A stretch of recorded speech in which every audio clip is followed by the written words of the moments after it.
안녕하세요. 전 이제 결혼 4년 차에 들어선 사람입니다. 제 남편이란 사람은 결혼 초기부터 심상치 않은 인물이었죠. 제가 이렇게 생각한 이유는 당연하다 생각해요. 왜냐하면 남편은 결혼하자마자 4개월도 채 지나지 않아 제게 이런 말을 했거든요. 그것도 선언하듯이 말이에요. 여보, 나 내일부로 직장 때려치우려고. 남들은 재테크니 뭐니 하면서 돈만 잘 버는데 나도 그렇게 살려고. 뭐? 그게 무슨 소리야? 당신 결혼 전까지만 해도 잘 다니던 직장을 왜 이제야 그만둔다고 말해? 그리고 그런 결정을 하기 전에 적어도 나랑 상의라도 했어야지. 아니, 당신도 생각 좀 해봐라. 나는 온종일 부장이라는 놈, 차장이라는 놈 밑에서 이리저리 구르다가 버는 돈보다 내 친구란 놈이 그 주식으로 번 돈이 더 많다는데 지금 회사가 다니고 싶겠어? 그래서 나도 이제 전업 투자자나 하려고 생각한다 이 말씀이야. 그렇다고 갑자기 이렇게 그만둔다면 어떡해. 그럼 우리 생활비랑은 어쩌고. 당신 솔직하게 말해서 모아둔 돈도 그렇게 많진 않잖아. 그리고 전업 투자자들도 그만큼 노력하고 공부해서 하는 거야. 그런데 당신 투자에 대해선 아무것도 모르잖아? 그래, 나도 이참에 말한다. 너희 집은 솔직하게 말해서 부족하게 살진 않잖아. 장모님도 그만하면 돈도 잘 버시는 편이고. 그런데 우리 결혼할 때 보태주신 돈 얼마나 되냐? 쥐꼬리만큼 주셨잖아. 그러니까 지금 잘 말하면 어떻게 우리 좀 도와주시지 않을까? 우리 엄마 돈을 지금 당신 투자하는데 보태 쓰겠다는 말이야? 야, 누가 빌린 돈으로 투자를 해? 그것도 확실하지도 않은 걸. 당신 미쳤어? 그렇게 말하면 나 섭섭하지. 우리 집은 나 결혼한다고 이 집 마련할 때 부모님이 돈 얼마나 보태주셨냐? 그런데 장모님은 솔직히 혼수 조금 도와준 거 그게 다잖아. 그러니까 이제라도 그거 개선 제대로 하자고. 막말로 내가 논다는 것도 아니고 다른 직업 좀 가져보겠다고 하는데 그걸 못 도와주셔? 기가 막힐 노릇이죠. 아무리 남편의 입장을 고려해서 결혼 전에 친정엄마가 많이 도와주지 않는 게 서운할 수 있다지만 갑자기 이런 식으로 말을 꺼내니 저는 엄마 딸의 입장에서 화가 많이 나더군요. 하지만 그런 죄속을 하는지 모르는지 남편의 입은 멈출 줄을 몰랐습니다. 그러니까 더도 말고 덜도 말고 딱 1억만 달라고 하자. 어? 나중에 내가 벌어서 남 준다는 것도 아닌데. 그리고 투자 잘하면 그깟 1억은 진짜 돈도 아니야. 이러면서 자기 계획을 저한테 열심히, 그것도 아주 장황하게 말을 하는데 그런 노력이 가상해서라도 일단 화를 참고 친정엄마한테 가서 사정을 다 이야기하고 남편의 말대로 1억을 빌려왔어요. 엄마는 당연히 우리에게 무슨 일이라도 있나 싶어서 많이 걱정하셨는데 전 이렇게 말해서 걱정하는 엄마를 진정시켰어요. 갑자기 1억이라는 돈을 덜컥 빌려달라는 애가 아닌데 이러니 당황스럽네. 혹시 집에 무슨 일이라도 있어? 어? 집에 무슨 일이 있는 건 아니고 사실 지금 우리가 사는 집에 2명 살기엔 좀 좁잖아? 남편도 제법 살림살이가 있는 편이고 그래서 좀 더 넓은 집으로 구하려고. 그런데 돈이 조금 모자라서 어떻게 1억 좀 안 될까 엄마? 빌려주는 거야 어렵진 않지만 네 집이 그렇게 좁진 않잖아. 그런데도 집을 옮기자고 그래? 지금 우리 부부가 사는 집은 제가 결혼하기 전 얻은 전셋집에 그대로 들어와서 살고 있던 상황이었거든요. 하지만 결코 작은 집은 아니었기에 엄마에게 의심을 사는 건 어쩔 수 없었습니다. 솔직하게 1억이라는 큰 돈이 필요한 일이 얼마나 되겠어요. 그러니 그냥 억지로 우겨서 받아낸 거죠. 하지만 남편의 투자 결과는 참담했어요. 그 어렵게 빌려온 돈마저 남편은 싹 다 날렸고 자기가 직장을 다니며 열심히 모은 돈도 일부를 제외하곤 거의 다 종이 쪼가리가 될 지경이었죠. 그러다 이런 사태를 친정엄마에게 들켜버렸어요. 우연히 우리 집에 반찬을 주겠다며 방문한 친정엄마가 우리 둘이서 싸우는 소리를 듣게 되었거든요. 당신 분명 나한텐 이번엔 정말 잘 될 수 있다고 했잖아. 그런데 지금 그걸 다 날렸다고? 당신 이제 어떻게 할 거야? 아이씨, 나도 마음 아프다고. 돈 날린 내가 더 슬프지. 옆에서 구경이나 한 당신이 더 슬프겠냐? 그리고 목소리 좀 낮춰. 누가 들으면 어떡해. 이렇게 저와 남편이 싸울 때 엄마가 들어온 거예요. 아니, 지금 이게 무슨 일이야? 너희들 지금 무슨 말을 하는 거냐? 거기에 있어봐. 자네가 제대로 말 좀 해보게. 이게 대체 무슨 상황이야? 장모님, 제가 정말 그 돈을 날리려고 한 게 아니라 저도 열심히 했습니다. 저도 열심히 벌려고 노력했다고요. 남편이 상황을 회피하려 했지만 저는 그런 마음이 추호도 없었기에 엄마에게 지금 사실을 다 말해주었어요. 그러자 엄마는 굉장히 화가 난 얼굴로 저와 남편을 번갈아 보며 말했어요. 너 거짓말하면서까지 엄마 돈을 가져가려고 했어? 그때 그냥 제대로 말하지 그랬냐? 왜 괜히 지 핑계 대고 돈을 가지고 가는지 내 속으로 계속 찜찜했다. 엄마가 이런 식으로 알게 하니까 속이 편해? 죄송해요. 그래도 엄마 이 잘해보려고 엄청 노력했어요. 앉아서 놀고 먹고 하진 않았으니 너무 뭐라고 하지 마세요. 일단 넌 조용히 하고 있어라. 다음 이서방. 자네 내 돈 가져가서 그 주식이란 데 넣어서 다 잃었다고? 자네 제정신인가? 내 돈은 언제 갚을 거야? 나 그 돈 꼭 받아야겠으니 알아서 기한 정해서 서류 만들어 놓게. 나중에 내가 다시 찾아와서 확인할 테니까. 장모님, 정말 이러실 겁니까? 그 돈 끝까지 받아 가셔야겠어요. 솔직하게 저희 결혼할 때 돈도 얼마 보태주시지 않았잖습니까? 그러니 그 돈은 저희한테 투자한 셈 치고 잊어버리시면 어떨까요? 엄마는 제대로 못 배운 배응망덕한 놈이라며 화를 길길이 냈고 전 그런 엄마를 말릴 수 없었어요. 결국 남편이고 저고 엄마의 눈칫밥을 먹다가 끝끝내 돈을 갚지 못하고 연을 끊게 되었습니다. 이게 말이지요. 고작 결혼한 지 3달도 안 되었을 무렵에 생긴 일들입니다. 믿어지세요? 전 이때 생각했어요. 1억을 버는 건 10년이 넘게 걸린다는데 날리는 건 한 달이라는 시간도 걸리지 않는구나 하고요. 참 입맛이 썼죠. 전 이 일로 남편과 대면대면하게 지냈어요. 남편의 일에 전적으로 부모의 힘을 빌린 것도 모자라서 제때 돈도 갚지 못한 일이 자식으로 너무 속상했거든요. 이 모든 일의 원흉이 남편이었으니 속이 편할 리가 없었죠. 이렇게 지옥 같던 3년이란 시간을 보내던 중 전 남편에게 반가운 소식을 듣게 되었습니다. 여보, 여기 이 화면 좀 봐. 이게 무슨 뜻인지 알겠어? 이거 보면 당신도 입이 떡 벌어질걸. 남편이 빨리 보라고 자신의 방으로 끌고 가더니 자기 모니터 화면을 가리키며 말하더군요. 화면에는 이상한 그래프와 숫자가 이리저리 움직이고 있었고 이게 대충 주식 관련 내용이라는 것만 알고 있던 제겐 남편이 뭘 보고 놀라는지 알 수 없었어요. 뭘 어떻게 보란 거야. 내가 당신처럼 전문 투자자길래 아님 주식을 하기나 해. 그런 사람한테 제대로 설명을 해주고 놀라니 많이 말을 해야지. 지금 여기서 뭘 보고 어떻게 놀라란 거야? 답답이.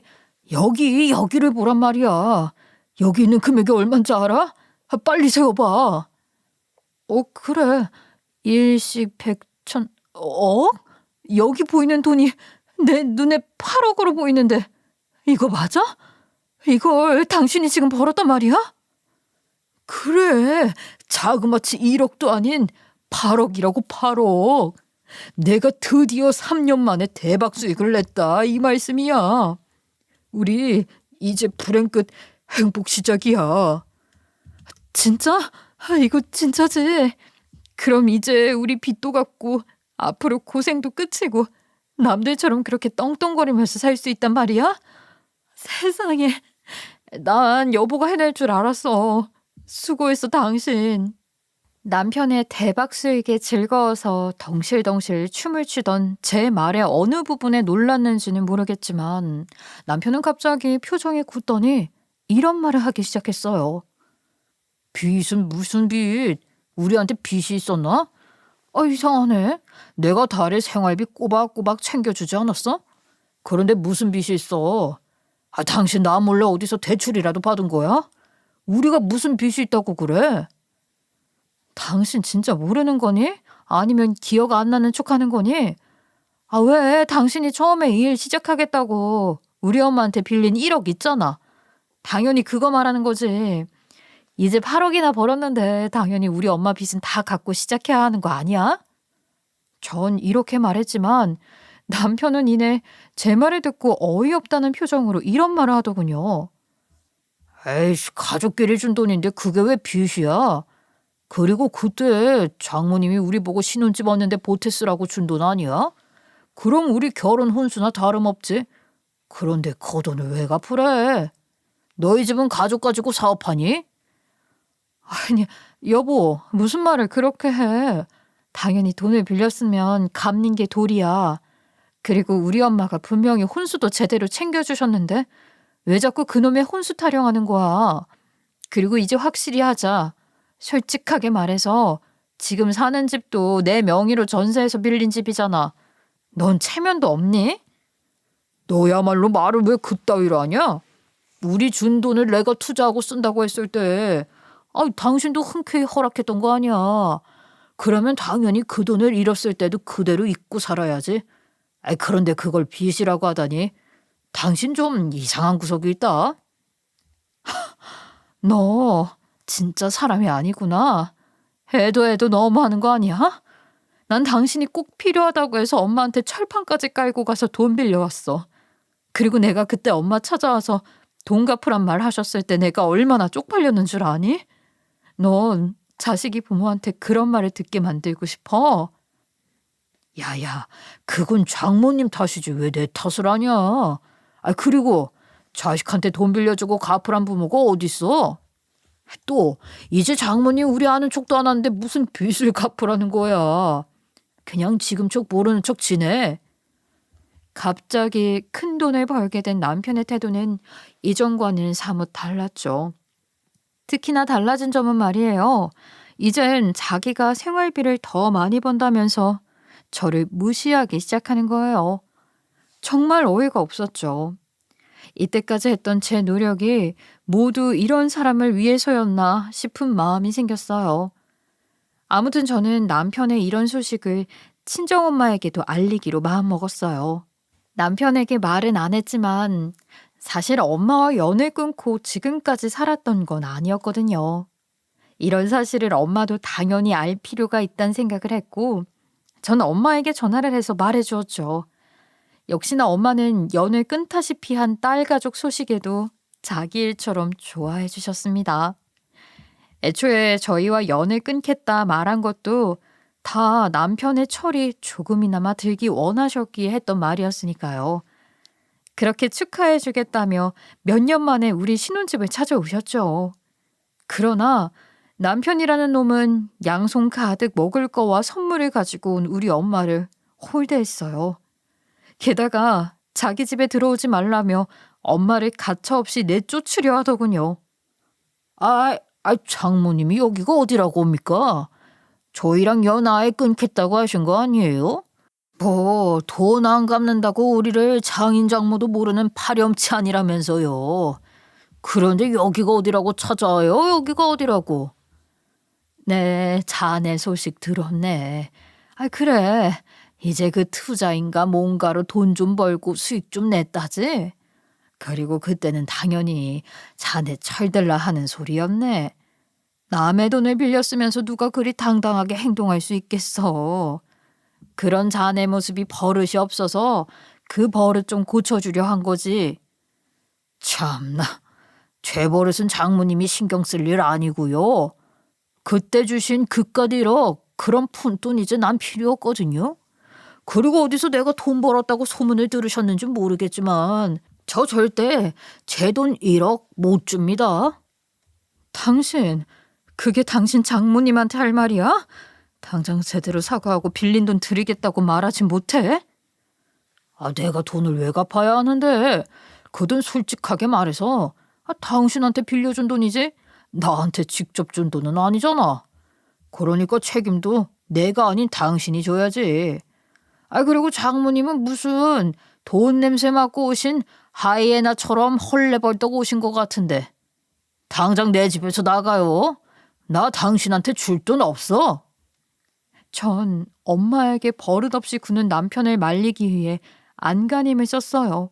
하지만 남자를 연약한 여성의 몸으로 완전히 막는 건 무리였고, 그래도 남편이라는 놈이 인성은 좀 있었는지 엄마에게 물리력을 행사하진 않았으니 천만다행이었죠.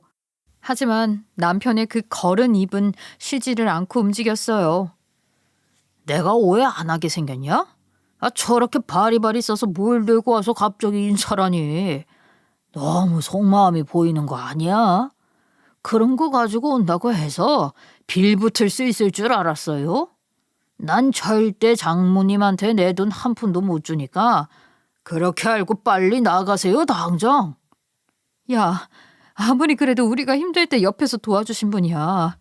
아무리 돈을 안 갚아서 연을 끊겠다고 등을 돌렸다지만 당신 그러는 거 아니야?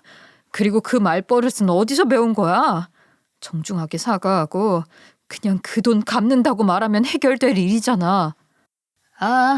너도 어쩔 수 없는 장모님 핏줄이다 이 말이네.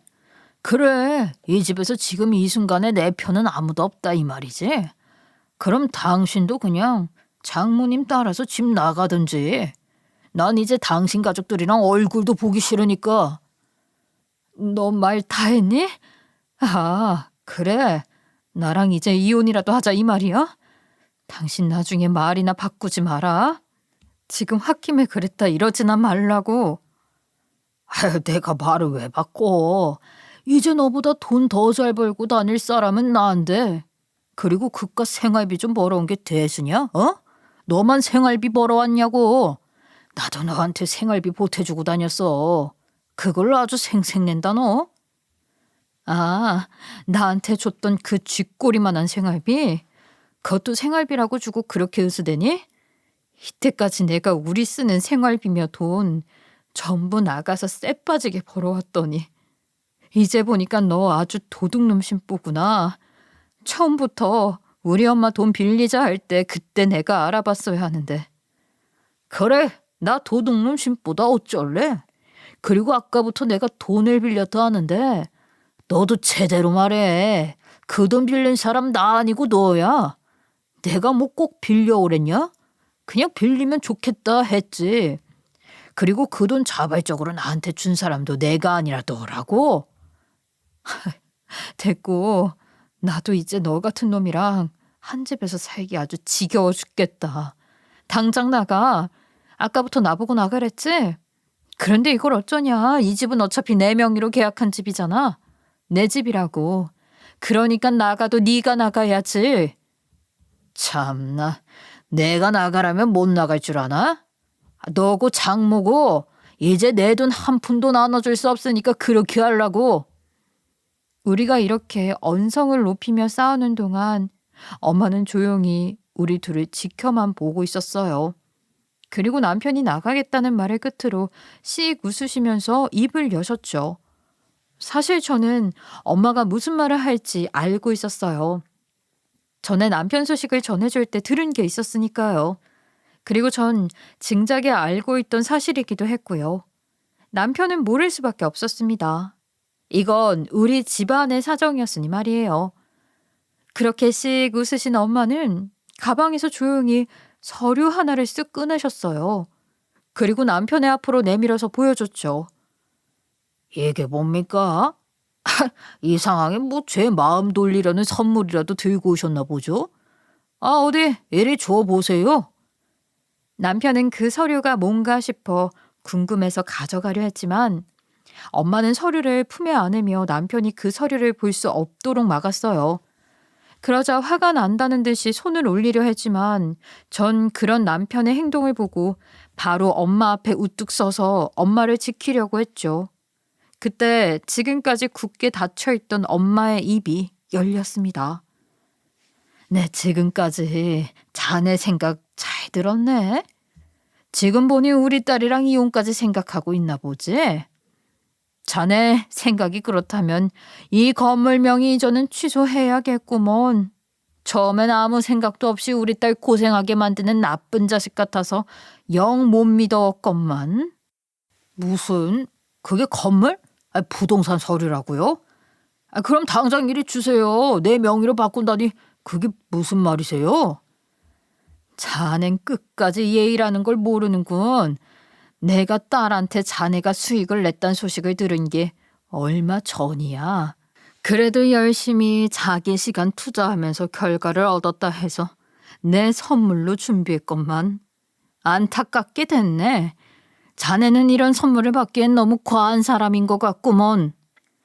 엄마 말대로 서류를 넣는 척하면서 바닥에 서류를 흩뿌렸어요. 일부러 남편이 주워서 보란 듯이 말이에요. 그러자 엄마의 예상대로 남편은 떨어진 서류를 집어들고 읽기 시작했고 돌아올 반응은 나도 엄마도 알고 있었죠. 아니 이게 대체 어떻게 된? 당신 분명 나한테는 장모님이 조그만 가게 운영하면서 부족하지 않게 사실 정도로 하지 않았어? 그런데 어떻게 이런 걸 가지고 계실 수가 있냐고. 서류에는 부끄럽지만 엄마의 자산들과 제 명의로 상속이 끝난 재산들이 정리되어 있었습니다. 엄마와 저는 남편을 믿지 못하는 마음에 이런 일을 꾸미게 되었죠. 앞서도 말했지만 엄마와 저는 연을 끊으며 살진 않았어요. 남편과 엄마의 연이 끊겼을 뿐이죠. 이런 계획을 세우게 된 건 얼마 전 엄마에게 연락을 받으면서였어요. 딸, 요즘 잘 지내고 있는 거 맞지? 네 남편이라는 놈은 아직도 집에서 뒹굴거리면서 그 주식인지 뭐니 그거나 들여다보고 사는 거니? 아직도 생활비는 그 30인가 50인가 하는 돈밖에 안 줘? 늘 똑같지 뭐. 그래도 요즘은 수익을 좀 보고 그런 거 같아. 전에는 늘 죽상하고 있었는데 요즘은 그래도 얼굴이 조금 폈거든. 그래서 나도 조금 믿어보면서 살아보려고. 그래도 다행이다. 내가 결혼하기 전부터 그놈 믿음이 가질 않더라. 얼굴이 영 놈팡이 같고 하는 행색은 양아치 같았더니 아휴 너 결혼하면 속썩일 놈이란 생각에 어찌나 잠을 설쳤는지. 그래도 네가 좋다니까 말리진 않았지만 아휴 나도 뭐 사람 보는 눈이 없었던 거지 뭐. 그래도 요즘은 열심히 투자인지 뭔지 공부도 하고 그래. 밖에도 다니면서 사람이랑 교류도 하고 다니고 이전처럼 폐인같이 집에만 있고 그러진 않아서 좋아요. 아이고, 그래도 엄만 걱정이다. 결혼한 지 얼마 되지도 않았는데 너랑 상의도 없이 일을 덥석 그만두질 않나. 아휴, 내가 이렇게 말만 해서 뭐 하겠니. 그냥 내 입만 아프지. 아무튼 내가 오늘 전화한 건 엄마가 운이 좋아서 얼마 전에 건물을 하나 사게 됐다. 어? 엄마가 무슨 돈이 있어서 건물을 사요? 대출 끼고 무리해서 산 거 아니야? 아이고 무리는 무슨 무리. 그냥 내 형편에 맞는 적당한 건물이 싸게 잘 나왔길래 하나 샀다. 나중에 1층 세 주고 장사는 접고 새나 받아 먹고 살려고. 우리가 무슨 생활하는데 큰 돈이 필요하겠니? 그냥 적당히 연금이랑 세랑 해서 살 만큼만 벌고 살면 되는 거지. 그래요? 다행이다. 난 엄마가 무리해서 산 건 줄 알고 긴장했네. 요즘 누가 대출 이야기만 꺼내도 놀란다니까. 저번에 그런 일 있고 난 뒤로는 정말. 너무 걱정하지 마. 엄마가 그냥 이때까지 장사해서 번 돈으로 작은 3층짜리 건물 하나 산 거야. 나중에 네 신랑 자리 좀 잡고 그러면 너랑 같이 들어와서 2층에 살아라. 1층은 세 주고 나머지 2, 3층은 너랑 우리 집 하려고 이 건물 산 거거든. 그러니 집 걱정은 너무 하지 말고 살아. 응? 엄마 너무 고마워요. 시집가서도 이렇게 엄마 속 썩이는 못난 자식인데 끝까지 내 생각만 하고 정말 감사합니다. 에이구, 그게 뭐라고 감사까지 말하니. 자식이니 당연히 해주고 싶은 마음이 드는 게 부모 마음이다. 그런데 하나 걱정인 게, 아니 네 남편 말이다. 내가 건물 샀다는 거 알면 더 난리 나지 않을까? 그렇긴 하지. 그러고도 남을 인간이긴 해요. 아마 엄마 건물 샀다는 말만 들으면 뭐 더 큰 투자를 할 수 있다면서 설레발칠 것 같은데. 엄마도 그게 걱정이다. 아무리 네 남편이고 내 사위라지만 영 믿음직스럽지가 않아. 그러니까 일단 당분간은 네 남편한텐 비밀로 해라. 너도 네 남편 성정은 잘 아는 것 같으니까. 그럼요. 알겠어요. 나 입 꾹 다물고 있을게. 그리고 엄마도 나 어떻게 사는지 너무 걱정하고 그러지 말아요. 걱정만 태산 갔다가 괜히 없던 병도 생기겠어. 나이도 이제 성인이야. 어른이면 이제 알아서 잘 살아야지. 그래, 제발 좀 그래라. 그럼 네 남편이 수익이라도 내면 내가 남편이랑 너랑 해서 공동 명의로 이직 넘겨주마. 우선은 믿을 만한 놈인지 한번 보고 말이다. 엄만 저에 대한 걱정이 항상 많았어요. 무남 동료였던 제가 잘못될까 싶어서 어릴 때부터 무척이나 신경을 쓰셨던 분이셨죠. 그래도 이번에 엄마와의 대화를 통해 저도 놀라운 사실을 하나 알게 되었어요. 장사하시면서 돈은 좀 버시는 걸 알았지만 그렇다고 건물을 살 정도까지 돈이 있으셨던 건 몰랐거든요. 이번에야 가게 수입이 어느 정도 되는구나를 알게 되었죠. 그래서 더더욱 남편에겐 이 일을 말하지 않기로 엄마와 이야기를 한 거예요. 혹시라도 엄마가 건물을 샀다는 말을 들으면 남편이 헐레벌떡 뛰어가서 그 건물 담보로 대출이라도 받아서 돈을 달라 할까 걱정이 되었거든요. 저 말고 엄마도 그런 생각을 했다고 하니 남편이라는 놈이 절대 인간 같지도 않았던 건 확실했던 모양입니다. 아무튼 저와 엄마는 그렇게 남편에겐 속이고 뒤로 몰래 재산 정리를 하고 있었어요. 자넨 내가 그동안 얼마나 참았는지 모르는 모양이야. 어느 부모가 딸이 혼자서 아등바등 고생하는데 가만히 있겠나? 솔직한 말로 사돈 어른들도 자네 혼자서 그런 식으로 아등바등 살고 우리 딸이 집에서 빈둥빈둥 논다 해도 욕할 걸세. 남편은 혼자서 속으로 생각이 많은지 아무 말도 없이 묵묵히 엄마의 말을 듣고만 있더군요. 내가 정말로 이제라도 성공했다는 말을 들어서 축하해 주려고 왔어. 진심을 담아서 말이야. 그간 고생했다고. 그래도 자네를 믿고 기다린 내 딸이 실망하지 않게 도와줘서 너무 고맙다 말하려고 말이야. 그런데 그걸 이런 식으로 배신을 하나? 그렇담 이 건물 얘기도 그냥 날려야겠구먼. 장모님, 그게 아니라요. 일단 그 서류는 가만히 두시고 제 말을 먼저 들어보세요. 장모님도 아실 겁니다. 솔직하게 말해서 장모님이 그건 우리한테 얼마나 홀대하셨는지 말이에요. 제 입장에선 당연히 오해할 수밖에 없지 않겠습니까? 내 자네가 어떤 부분에서 홀대했다 느끼는지 모르겠군. 1억이라는 돈이 어디 쉽게 생기는 돈이었나? 주변을 둘러보게 어느 사람이 1억을 그렇게 쉽게 빌려줄 수 있는지. 그리고 내가 그 돈을 받겠다 했지만 지금까지 말을 아꼈어. 내 딸이 네 놈 곁에 있었으니까. 그런데 그걸 오해라고 말해? 저도 당연히 돈 벌면 갚으려고 했습니다. 그런데 저희도 다 사정이 있고 앞으로 미래도 계획하고 그렇게 하려면 이 돈이 필요하잖아요, 돈이. 그러니까 당장 돈 갚는 것보다 계획을 세우자고 말을 한 거였어요. 자넨 말이면 단줄 아는구먼. 이제 보니 내 딸이 이 집구석에서 자네 같은 사람 보살피며 얼마나 힘들게 살았는지 알 것도 같아. 자네 같은 싹수 노란 놈한테는 매가 답일세? 그걸 또 왜 그렇게 받아들이십니까? 그리고 저 사람이 뭘 그렇게 힘들었다고 그러세요. 저도 생활비 보태면서 살았습니다. 그리고 요즘은 맞벌이 부부도 흔하다고요. 아직도 정신을 못 차렸구먼. 아까 자네 입으로 말했지? 딸이랑 나 지금 이 집에서 나가라고. 지금 당장 나가 주겠네. 어차피 이 집은 내 딸 명의로 되어 있으니 알아서 딸이랑 부동산 거래를 하든 자네가 알아서 처리하게. 난 우리 딸한테 안 좋은 기억 있는 집에 더 이상 살라 말하기 싫으니.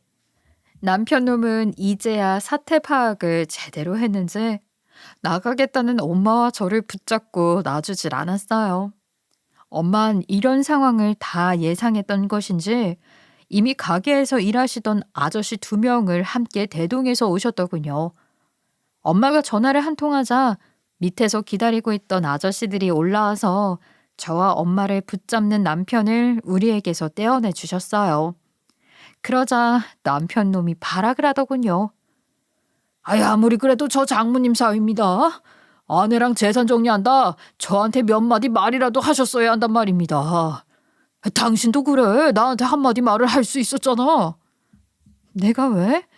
우리가 아무리 부부라지만 엄연히 재산 정리는 당신과 나, 다른 가족들 간의 이야기야. 그런데 왜 내가 내 재산을 전부 오픈하며 살아야 하는데? 당신도 솔직한 말로 지금 나한테 재산 공개 안 했잖아? 저와 엄마를 보며 전부 우리 탓이라 말하는 남편의 태도는 정말 말이 안 나올 지경이었어요. 이게 사람인가 싶었습니다. 아무튼 이렇게 둘이서 짜고 치는 판에 제가 가만히 있을 줄 알아요? 에? 그래, 지금 이 자리에서 나가시면 저 여기 이 사람이랑 이혼합니다. 저도 가만히 있진 않을 거란 말이에요. 자네 지금 내가 가만히 있으니까 정말 모르는 줄 알아? 지금까지 그래도 자네란 사람이 남편이라며 감싸두는 자식을 어떤 심정으로 보고 살아왔는지. 내 자식이 사랑하는 사람이라 하여 내 지금까지 참고 견뎠네. 그런데 이걸 그런 식으로 배신을 해? 엄마는 그대로 가방에 든 사진을 남편에게 던졌어요. 남편은 자기도 모르게 날아온 사진 몇 장을 손에 쥐었고 그걸 들여다보더군요. 그리고 못 볼 것을 봤다는 듯한 표정을 했죠. 전 그런 남편의 모습이 가증스럽다 느껴졌습니다. 그 사진에 어떤 내용들이 찍혀 있었는지 다 알고 있었으니 말이죠. 자네가 얼마나 우리 딸을 바보로 알았는지 모르겠지만 내가 이 사실을 안 게 벌써 자그마치 1년이나 지났어. 울고불며 날 찾아온 딸의 모습이 아직까지도 내 눈에 선명하단 말일세. 그래도 너란 놈을 믿는다며 도와달라 말하며 이것들을 가지고 왔을 때 내 심정이 얼마나 찢어질 듯이 아팠는지 자넨 아는가? 살려주십시오. 제가 그러고 싶어서 그런 건 아니었고 하던 일이 잘 안 풀리기도 했고 저 사람도 바쁘고 집에 없는 시간이 많다 보니 그만. 그리고 절대 맹세코 이상한 일은 없었습니다. 예, 여기까지 와서도 그놈의 혓바닥은 거짓말밖에 모르는구나. 뭐하니? 당장 짐 챙겨서 이 집구석 나가자. 넌 그동안 이딴 놈을 남편이라고 같이 살아온 거야. 알겠어?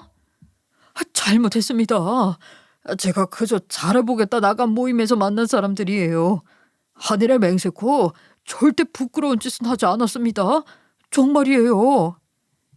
이놈이 끝까지 거짓말을 씹으려? 감히 내 딸의 가슴에 대못을 받고도 끝까지 진실을 말하지 않는다 이거지?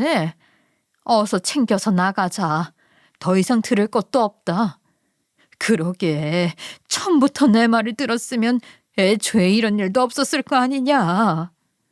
전 이런 두 사람의 언쟁에 입을 꾹 다물고 있을 수밖에 없었어요.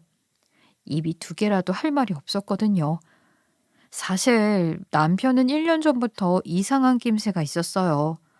갑자기 동호회에 나간다며 평소에는 잘하지 않던 머리 손질에 옷까지 신경 쓰고 다니니 제가 의심을 하지 않을 수가 없었죠. 여간 수상한 모습에 한동안 그의 행동을 유심히 지켜보고 다녔는데 별일 아니라고 생각하고 넘겼어요. 그러다 내 친구에게 소식을 듣게 된 거죠. 야, 혹시 너희 남편 오늘 밖에 나간다고 했니? 약속 장소가 어디래? 누구 만나러 간다고 하고 나갔냐? 뭘 그런 걸 묻냐? 부부 사이 일이야. 너무 깊게 물어보면 수상하다 너. 아이 그럼 내가 안 물어본 게 생겼어? 지금 너희 남편 닮은 사람이 내 앞을 지나갔다고. 여기가 어딘 줄 알아? 술집 많고 숙박업소 많은 그 거리라고. 그런데 옆에 지금 여자도 한 명 끼고 있어.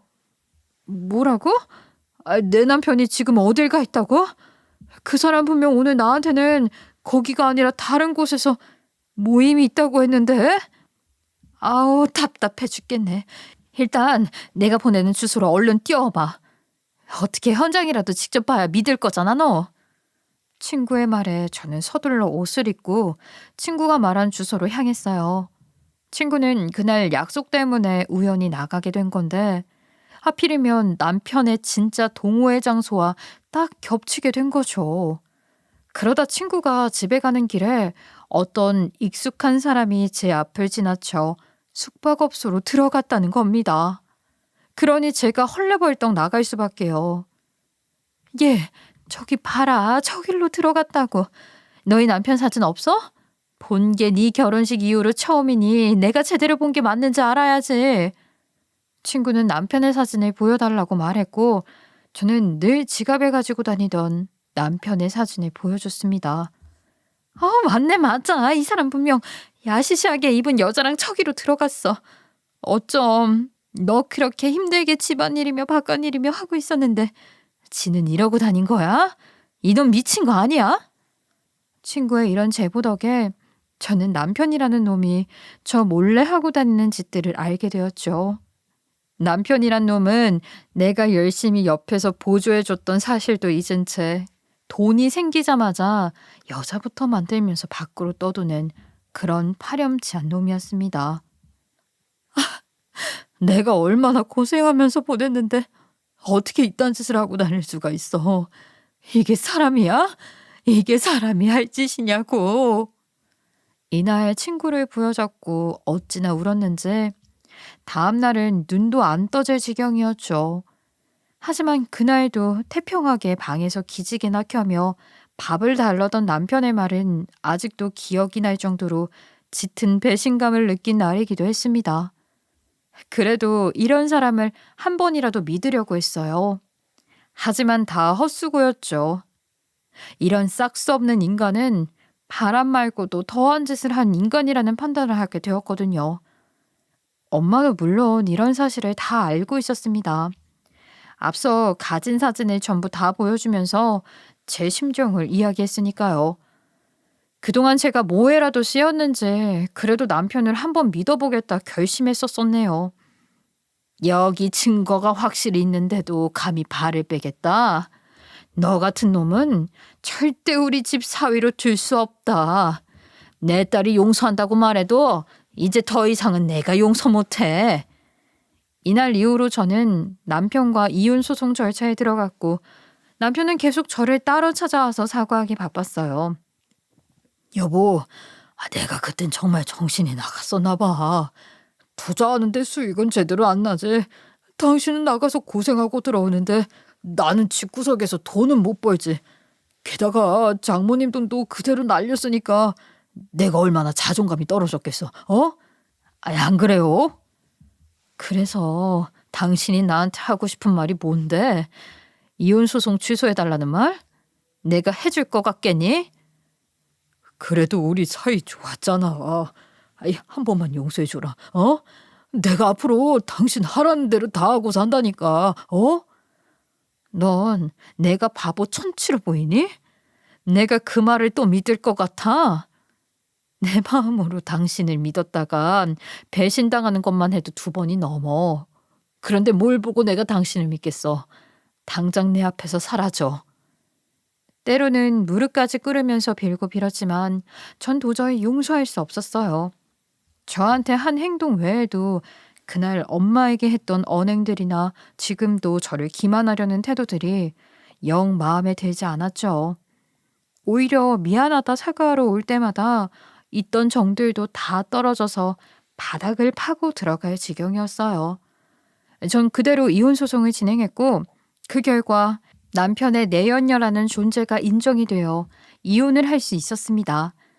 그렇게 악연이 끝나나 싶었지만 이게 쉽게 끊을 수 없더군요. 위자료 문제로 넘어가면서 전 남편의 행동이 눈에 띄게 달라졌거든요. 전 남편은 생각보다 큰 위자료 액수에 어떻게든 조금이라도 줄여보겠다. 전보다 더 열심히 저를 찾아와서 빌었어요. 자기야 여보야. 그래도 당신이랑 나 산 세월이 자그마치 4년이 넘어. 그런데 그 위자료 꼭 받아가야겠어? 그 돈 당신한테 정말 얼마 안 되는 돈이잖아.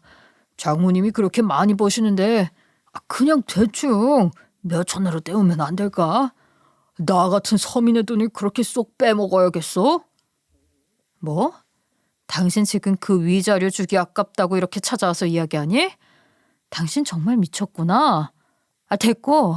이젠 너란 남자 얼굴 보기도 끔찍하니까 제발 내 눈앞에서 사라져 주라. 내가 언제까지 네 면상을 이렇게 보면서 살아야 해? 우리 이혼 서류에 도장 다 찍은 사이니까 알아서 해.